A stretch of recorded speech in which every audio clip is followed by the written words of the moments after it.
শীঘ্রই দেশে ফিরবেন বিএনপির ভারপ্রাপ্ত চেয়ারম্যান তারেক রহমান। দলের মহাসচিবের পক্ষ থেকে দিনক্ষণ ঘোষণা আসতে পারে বলে জানিয়েছেন যুক্তরাজ্য বিএনপির সভাপতি এম এ মালিক।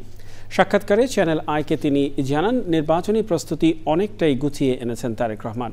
আক্তার হোসেনের রিপোর্ট।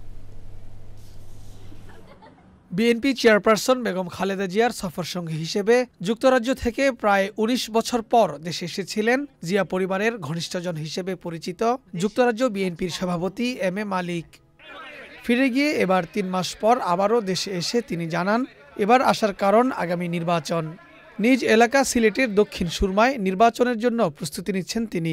বলেছে তুমি দেশের মানুষের সেবা করো দেশে থেকে, এই জন্য আমার সেই ফুল প্রিপারেশন নিয়েছি। ভারপ্রাপ্ত চেয়ারম্যান সাহেবের সাথে কথা বলে আসছি, তো আমরা তো নির্বাচনের প্রিপারেশন নিয়েই তো কাজ করছি এবং সব কাজগুলি উনি মোটামুটি গুছিয়ে ফেলেছেন। এখন আমরা বিএনপি যেহেতু নির্বাচনে যাবে এবং ফেব্রুয়ারি মাসে নির্বাচনে মহাসচিব অফিসিয়ালি উনি ঘোষণা দেবেন যে exactly day time Tarique Rahman কবে আসবেন।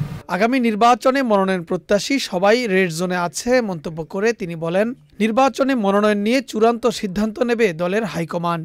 গ্রিন বলতে কি? গ্রিন বলতে বেগম খালেদা জিয়া, তারেক রহমান, এরা উনারই গ্রিন সিগন্যালের ভিতরে আছে।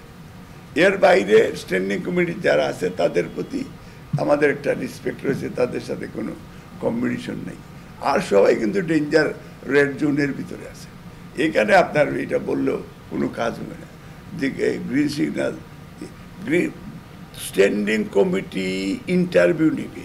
মালিক জানান, দেশে আবারও বহুদলীয় গণতন্ত্র প্রতিষ্ঠা, জিয়াউর রহমানের উন্নয়ন ও উৎপাদনমুখী রাজনীতির বার্তা ঘরে ঘরে পৌঁছে দিতে নেতাকর্মীদের নির্দেশ দিয়েছেন তারেক রহমান। Akhtar Hossain, channel I, Dhaka.